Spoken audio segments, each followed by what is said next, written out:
Hey. So I said I would go live again to talk all things Baldwin, but this time I have collected your questions over the past day. I know many of you may have some of the same questions, but I wanted to go through and see if I could provide any personal insight. So this is all things Baldwin per your request. Now, if you're wondering what sources I am working with, this is a stack of some of the books. I would actually love if you tag me in your own favorite Baldwin books or the books that have currently really moved you. I would love to know that stuff. But for right now, I just kind of want to dive in, talk about why I love Baldwin. I want to start with, if you haven't heard me say this before, who James Baldwin is, why he matters to me. James Baldwin was an iconic author, thought leader, and speaker. And really, I feel like his work was in alignment with the civil rights movements of the 60s and, of course, its precursor in the 50s. And so much of his work is really intimately connected to the civil rights movement and the actions that were taken in a way that is extremely impactful and provides a really interesting perspective because, of course, if you're thinking about who was in James Baldwin's direct vicinity at the time, it's many of the leaders that we look to now as complete space makers and trailblazers. So, without further ado, let me stop talking and let's go into some of the questions. Okay, so I already answered who is James Baldwin. Let's start with a quick one. Why is he my inspiration? Of course, there are many people that you could say have inspired me, undoubtedly, and I think many people who have been the voices of so many movements and such, but I think what really speaks to me about James Baldwin and his work is just how eloquently he can state the problem of racism, racists, and race in a way that feels extremely personal. I think oftentimes when we look at how we talk about race as a country, especially in terms of popular texts, even though there's so many authors to turn to, a lot of what we read is really clinical, as though this is something that happened well in the past and has nothing to do with the actual human conditions and what humans had to endure, Black humans. And so there's something about James Baldwin's writing that never allows you to forget the humanity of who he's speaking about. I remember the very first book I read of his is called Sonny's Blues. It's a part of a short story collection called Going to Meet the Man. And I describe it like watching, a Kehinde Wiley painting, or reading a Kehinde Wiley painting for lack of a better term, because I saw us, and he does not shy away from talking about our oppression, the discrimination, while also never forgetting how beautiful we are as a culture, the love that every human contains within themselves. It's really hopeful, his writing. And so I think there's a nice mix of, he has a deep sense of empathy for everybody.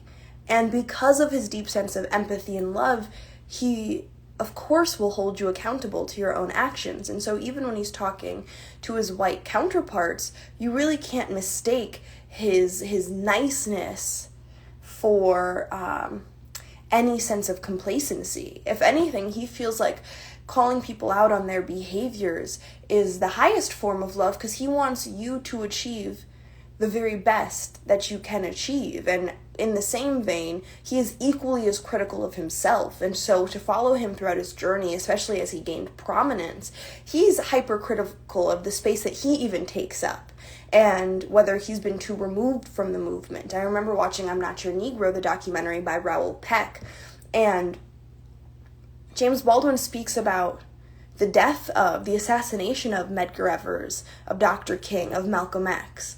And he speaks about it as though he was losing brothers. And he said, it's my job basically as an older brother to come step in. And so there's this familial connection to him and everyone else in the movement. His support of the Black women leading the charge. His understanding that his voice would not be able to speak for everyone. are just some of the reasons. I could go on forever, but these are just some of the reasons as to why I love him. Okay. I am going to...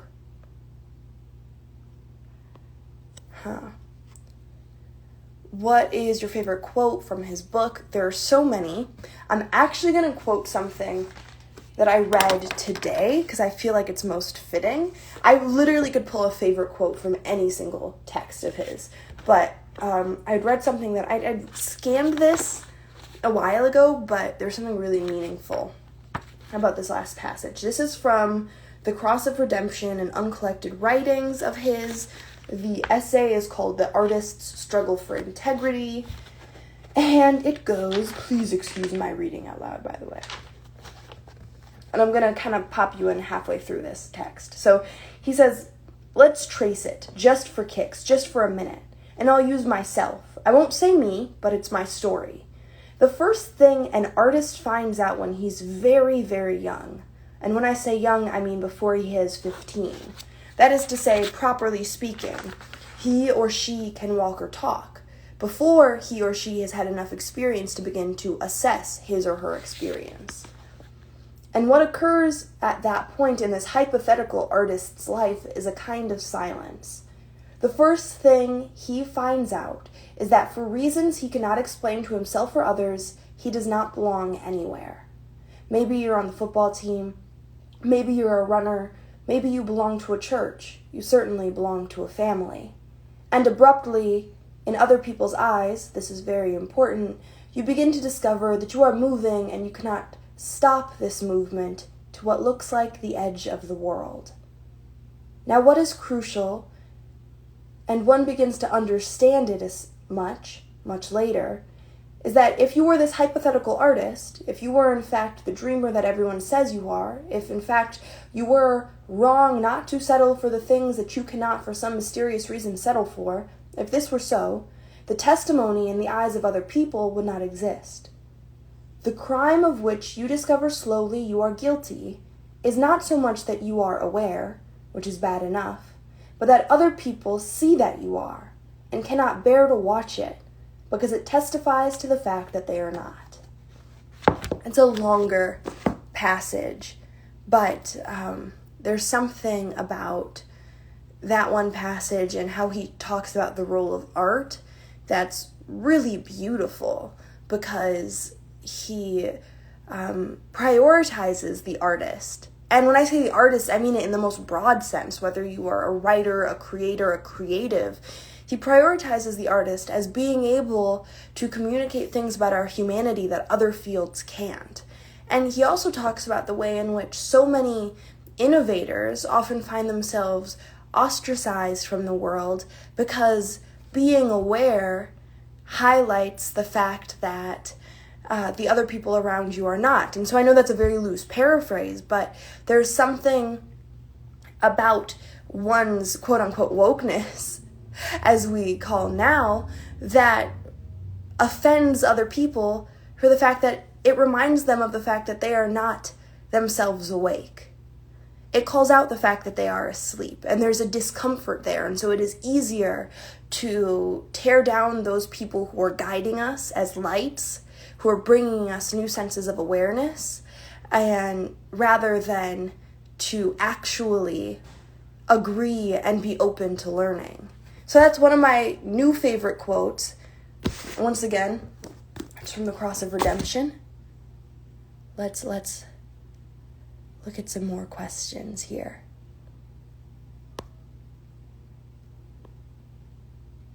So I'm trying to answer questions off of the story first. So let's see.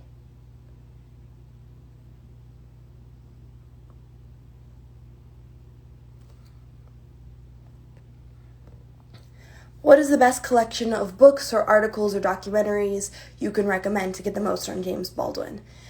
Okay, so there are a couple. I'd have to say the price of the ticket is a documentary that was done a while ago that's really good. The most recent one is Raoul Peck's I'm Not Your Negro, which is another incredible one that's really based on an unfinished manuscript of his. And it takes this manuscript as an entry point into his life. In terms of other collections, what I was just reading, this is a great one. Jimmy's Blues and Other Poems is another collection of his work, mostly his poetry. So if you don't want to read something that could be as dense as his writing, the poetry is a great place to start. James Baldwin, The Last Interview. I love this book series. The Last Interview is a series in which it takes primarily authors and larger figures and compiles their last interviews. But this is a great taste of who he is. He's such an incredible speaker. And oftentimes he writes like how he speaks. So if you enjoy his writing or enjoy the concepts he talks about in his writing, it's pretty easy to just hop on over and look at his speeches. Okay. Next question. I so appreciate all of the messages. I feel like I should go live just to answer some separate from this, but this one I'm doing as purely James Baldwin in honor of his birthday yesterday.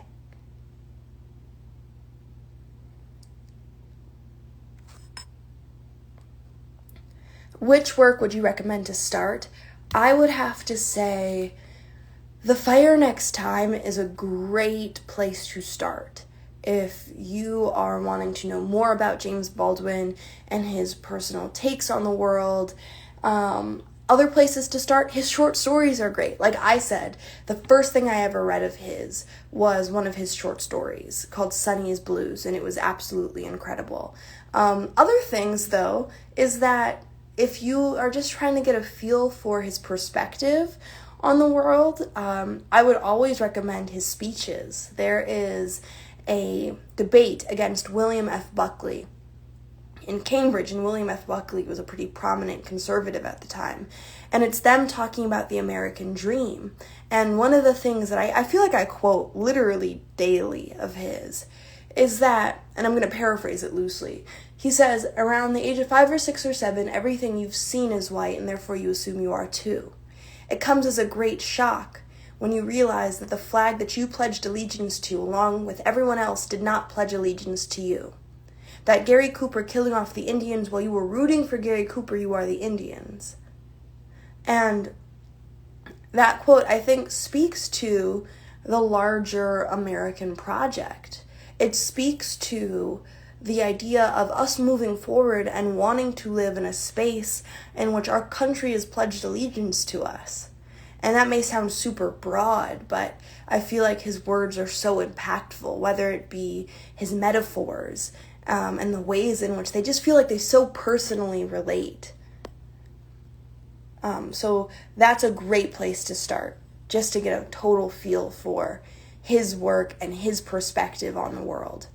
I'll find a link. I think I linked to it in my Twitter, but I'll make sure I link it in my Insta story. And then a lot of questions on where to start, so I hope I answered that.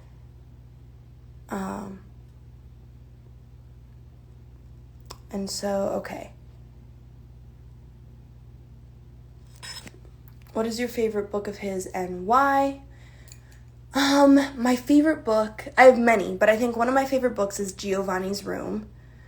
And it is a book that I think I've written on extensively. I have literal playlists for so many playlists and so many notes. But Giovanni's Room is really a story of love from the perspective of what happens when you contain who you are supposed to be. And when you don't allow yourself the space to be who you're supposed to be. And the collision of identity when you meet somebody who is fully free. The discomfort of that. And how it can either lead to a transformation or it can lead to an oppression and a repression of yourself. It's one of the only books where I think I've properly sobbed, like fully sobbed on a plane while reading this book. It was definitely heightened by the fact that I was listening to lots and lots of music that just made it a really special experience. I'm going to answer a couple more, but then if you ever have any other questions, you know I could literally spend all day talking about this stuff, so I encourage you to either comment on my photos if you have a question about James Baldwin, or reach out. Of course, unfortunately, you know how Instagram works. I can't see everything, even comments or personal DMs and such. Try and take a scan now and then, but quite honestly, it all can get lost in there. So I hope that lives are a great opportunity to really talk directly.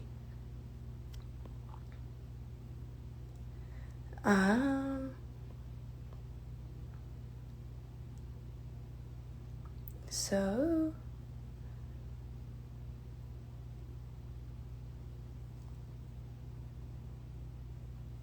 what kind of impact is he bringing to your life, and what will you do? What will I do for society? Okay. When I think of James Baldwin's impact on my life, it's really that of instating hope. You know, I've talked extensively about the fact that I think we were all born into a collective world in which the myth of our belonging was shattered.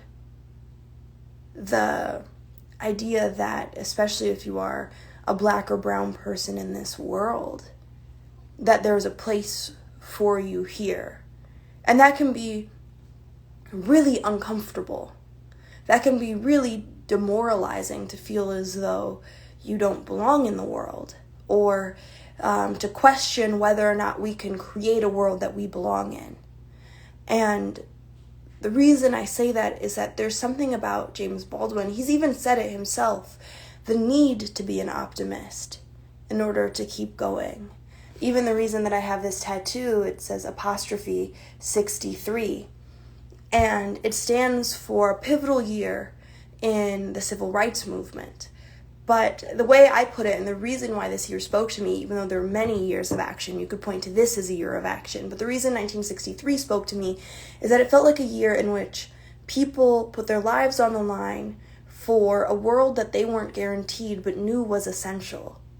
It's the ultimate investment in the future. It's the ultimate symbol of hope, to feel as though you are going to pour into a world you don't even know if you'll have the ability to see. To think about how many of our incredible leaders were assassinated speaks to the fact that many people who partook in this work knew that it was of life or death stakes. And so I take their pouring in to the civil rights movement as a deep belief in the future, and in turn a deep belief in us and our ability to realize things that were just dreams then, that were just thoughts then.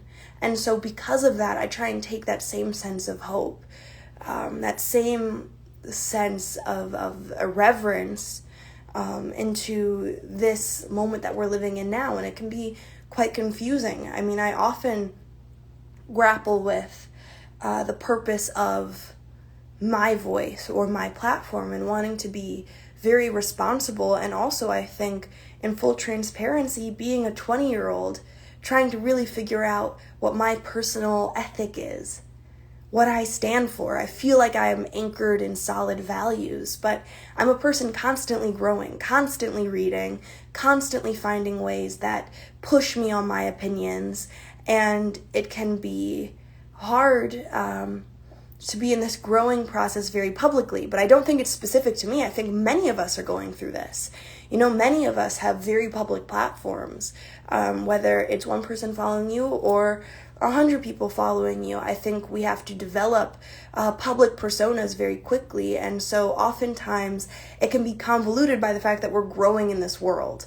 And so I literally turn to Baldwin not only as a source of inspiration and a source of insight, because his words are so apropos, his words are so relevant that things that he's written in the 50s feel as though he's written them yesterday. to the point where it can be eerie at times. But I also view it as a catalyst and a source of motion. It pushes me to figure out what I stand for, why I stand for it, and what I hope to do about it. What are ways in which I can service my community in a way that only I can, so that I can actually be of service.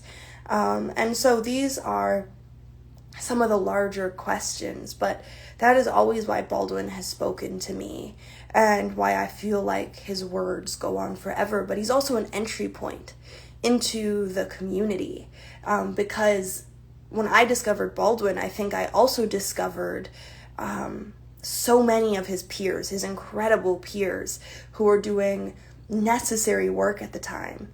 And so him as an entry point has allowed me to discover the work and words of many other people because of how close he was to many people in the movement. He is so willing to be critical of people. He is so willing to embrace people through an active education.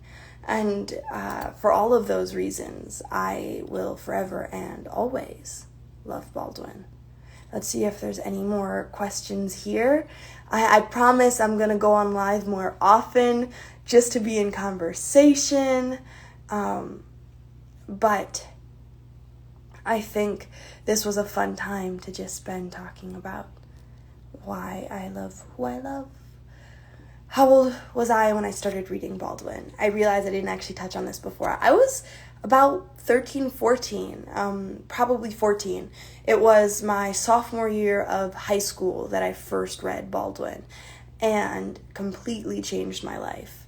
And that's also why I think media is so important, because I realized that if it weren't for growing up in a very particular setting where I was constantly surrounded by different novels and different thinkers, that I really wouldn't have had access to him. And so I think it's really important that we continue to bring Baldwin, as well as many of our great, completely underrepresented leaders and thought leaders, into the public lexicon.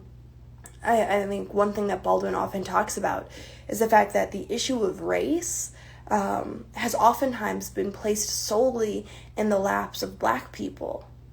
And there's something that he said, let me see if I can find it here. But he often actually really actively discusses how it requires collective effort. And to put the issue of race in the hands of Black people is to reaffirm that we are the problem, or we are the disruption. So even in one of his other essays called We Can Change the Country, and I'm going to clean it up for the larger audience. He says, the question which the country is confronted with is, why do you need a Negro in the first place? And he goes on to say, there has never been in this country a Negro problem. I have never been upset by the fact that I have a broad nose, big lips, and kinky hair. You got upset. And now you must ask yourself why.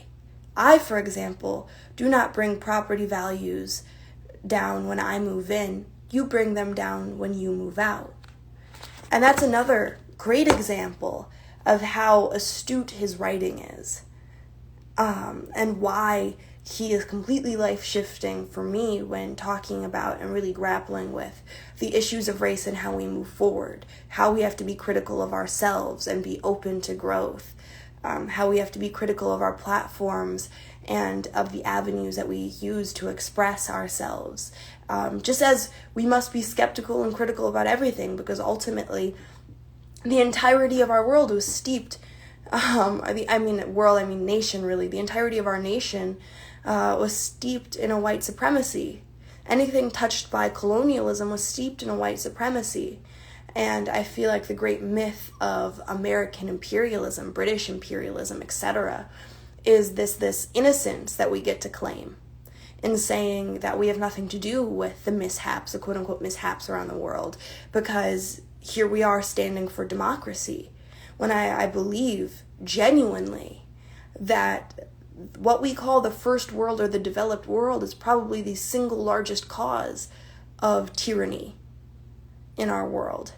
the single largest cause. And I say this out of love. I say this out of an appreciation. I understand that I have a privilege living where I am and being who I am, but I do genuinely believe that there is a cognitive dissonance that occurs when we don't call into question every single system.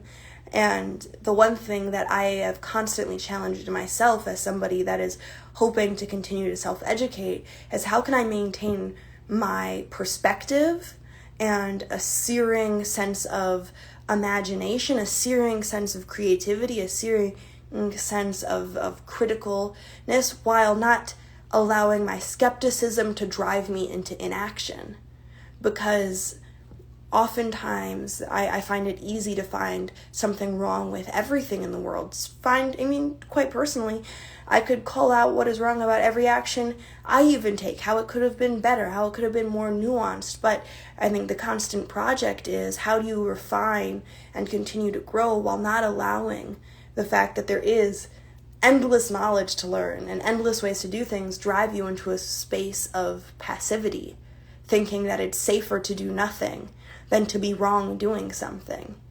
And that may feel like it's a tangent. It may be a tangent, but I'm just letting you know where I'm at and why Baldwin speaks to me in such a way and how he connects to this kind of like these larger questions. And I think the final point that I'll make is that of the importance of our imagination. I have often, especially in this time, spoken about how one of the greatest kind of atrocities of white supremacy is the fact that it has stifled or attempted to stifle the Black imaginary. It hasn't allowed us or given us the space to be fully creative if it just takes so much effort to get through the day. If your life is on the line every moment you step out into the world. And so if you are burdened by the daily task of existing, are you allowed the space to then move forward and create and imagine? And what this world requires right now is a complete imagination.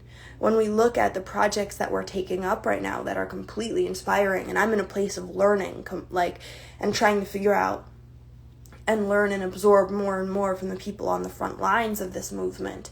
But we are in a space in which we are being tasked with reimagining the world and realizing that all of these things that we deemed normal were only normal by these certain very specific colonial standards. And we have the opportunity to completely disassemble these things, and the even more critical opportunity of reassembling them in a way in which we haven't even imagined prior. We have to step out of completely the Western thought process that oftentimes anchors these conversations and means that, are we ever actually finding a genuine solution, or are we just shifting problems? And so that was a mouthful. I love you all so much.